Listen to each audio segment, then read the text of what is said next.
ഹരി ഓം. 2ാം ക്ലാസ്സിലെ സംസ്കൃതം ടേം 2 എക്സാമിന് മുന്നോടിയായിട്ടുള്ള ഒരു റിവിഷനാണ് നമ്മൾ ഈ വീഡിയോയിലൂടെ ഡിസ്കസ് ചെയ്യാനായിട്ട് പോകുന്നത്. അപ്പോൾ നമ്മുടെ പോർഷൻ എന്ന് പറയുന്നത് ടെക്സ്റ്റ് ബുക്കിലെ 28th പേജ്, ശ്രുതി സ്മൃതി പുരാണാനാം ആലയം കരുണാലയം നമാമി ഭഗവത് പാദം ശങ്കരം ലോകശങ്കരം.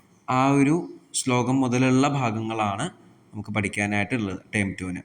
അപ്പോൾ ഈ ഒരു വീഡിയോയിൽ നമ്മൾ കുറച്ച് ക്വസ്റ്റ്യൻസ്, മോഡൽ ക്വസ്റ്റ്യൻസ് ഒക്കെ കൊടുത്തിട്ടുണ്ട്. അതനുസരിച്ചാണ് പ്രിപ്പയർ ചെയ്യേണ്ടത്. ഫസ്റ്റ് വൺ, റിക്തസ്ഥാനം പൂരയിത, ഫിൽ ഇൻ ദ ബ്ലാങ്ക്സ് ആണ്. ഭ പ്ലസ് ആ എന്ന് കൂട്ടി യോജിപ്പിക്കുമ്പോൾ ഭ എന്നുള്ള ലെറ്ററാണ് കിട്ടുക. രണ്ടാമത്തെ ച പ്ലസ് ഇ ചി, മ പ്ലസ് റ് മൃ, ര പ്ലസ് ഓ എന്ന് പറയുമ്പോൾ രോ ആണ്. അപ്പോൾ ഇത്തരത്തിൽ ഹിന്ദിയിൽ നമ്മൾ മാത്രാക്ഷരം ചെയ്യുന്ന പോലെ തന്നെ സംസ്കൃതത്തിലും ഇതേപോലത്തെ ക്വസ്റ്റ്യൻസ് നമുക്ക് പ്രതീക്ഷിക്കാം. രണ്ടാമത്തെ ശ്ലോകം ക്രമീകൃത, 4 വരെയുള്ള ശ്ലോകം തെറ്റിച്ച് തരും. അത് കറക്റ്റ് റീഅറേഞ്ച് ചെയ്യാനാണ് ഈ ഒരു ചോദ്യം ഉദ്ദേശിക്കുന്നത്. അപ്പോൾ ഫസ്റ്റ് ലൈൻ ഏതാണ്? മൊത്തം വായിച്ചു നോക്കിയാലേ കറക്റ്റായിട്ട് കിട്ടുള്ളൂ. ഫസ്റ്റ് ലൈൻ എന്ന് പറയുന്നത് ഗുകാരസ്തു അന്ധകാരോ വൈ. രണ്ടാമത്തെ രുകാരഹ തന്നിവർത്തക. മൂന്നാമത്തെ അന്ധകാര നിരോധിത്വാത്. നാലാമത്തെ ഗുരുഹു ഇത്യഭിധീയതേ. മൂന്നാമത്തെ ക്വസ്റ്റ്യൻ മഞ്ജുഷാതഃ ഉചിതം അക്ഷരം ചിത്വ റിക്തസ്ഥാനം പൂരയിത. മഞ്ജുഷ എന്ന് പറഞ്ഞാൽ ബോക്സ് അല്ലെങ്കിൽ ബ്രാക്കറ്റാണ്. അതിൽ നിന്ന് കറക്റ്റായിട്ടുള്ള ലെറ്റർ യൂസ് ചെയ്തിട്ട് ബ്ലാങ്ക് ഫില്ല് ചെയ്യുക. മൂ ഡാഷ് കഹ, ഉത്തരം ഏതാണ്? മൂഷകഹ. മൂഷകഹ എന്ന് പറഞ്ഞാൽ റാറ്റ്, എലിയാണ് മൂഷകഹ. രണ്ടാമത്തെ ഡാഷ് നഹ, തീ നഹയാണോ ഥ നഹയാണോ മീ നഹയാണോ? ഉത്തരം നമുക്കറിയാം, മീനഹ ആണ് ഉത്തരം. മീനഹ ഫിഷ്. മൂന്നാമത്തെ ഡാഷ് രഥം, ഭാ രഥം കാ രഥം ചിരഥം, ഉത്തരം ഏതാണ്? ഭാരതം. നാലാമത്തെ കാ ഡാഷ് വിസർഗ, കാ കഹ കാ കോ കാ ജഹ, ഉത്തരം ഏതാണ്? കാ കഹ ക്രോ. നാലാമത്തെ ക്വസ്റ്റ്യൻ മഞ്ജുഷാതഃ ഉചിതം ആംഗലേയാർത്ഥം ലിഖത. കറക്റ്റായിട്ടുള്ള സ്യൂട്ടബിൾ ആയിട്ടുള്ള സംസ്കൃത പദത്തിൻ്റെ ഇംഗ്ലീഷ് മീനിങ് എഴുതാനാണ്, ബോക്സിൽ നിന്ന് എടുത്ത് എഴുതാനാണ്.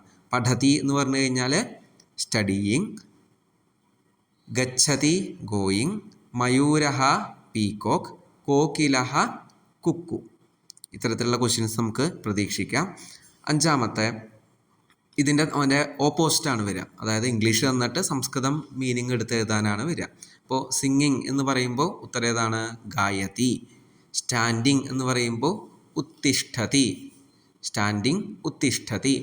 ലോഫിങ് എന്ന് പറയുമ്പോഴോ ഹസതി. ചിലപ്പോൾ ഇതേപോലെ 4 തന്നിട്ട് കറക്റ്റായിട്ടുള്ള 3 എടുത്ത് എഴുതാനായിട്ടും വരും. അപ്പോൾ നല്ലപോലെ പഠിച്ചാലേ നമുക്ക് ആൻസർ ചെയ്യാനായിട്ട് സാധിക്കുള്ളൂ.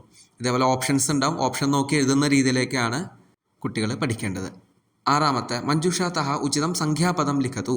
സംഖ്യ, അപ്പോൾ 1 തൊട്ട് 10 വരെ, ഏകം ദ്വേ ത്രീണി ചത്വാരി പഞ്ച ഷട്ട് സപ്ത അഷ്ട നവ ദശ എന്നിങ്ങനെ 10 സംഖ്യകൾ നമുക്ക് പഠിക്കാനുണ്ട്. ടെക്സ്റ്റിൽ ഓൾറെഡി ഉണ്ട്. അപ്പോൾ 7ൻ്റെ ഏതാണ്? സപ്ത.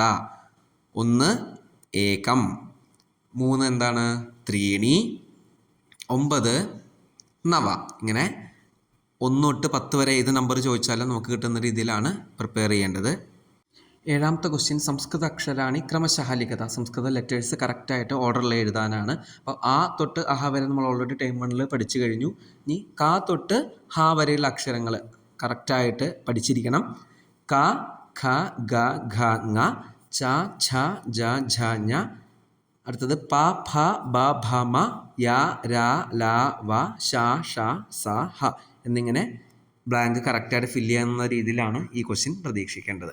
അപ്പോൾ ഇത്രയും കാര്യങ്ങൾ പഠിച്ചു കഴിഞ്ഞാൽ നമുക്ക് ഫുൾ മാർക്ക് തന്നെ സംസ്കൃതത്തിൽ വാങ്ങാൻ സാധിക്കും. ഇതേ സെയിം റിവിഷൻ ക്വസ്റ്റ്യൻ പേപ്പർ വെച്ച് നമ്മൾ ക്ലാസ്സിൽ ഓൾറെഡി ഡിസ്കസ് ചെയ്ത് കഴിഞ്ഞിട്ടുണ്ട്. എല്ലാവർക്കും മനസ്സിലായെന്ന് വിചാരിക്കുന്നു. ധന്യവാദാഹ.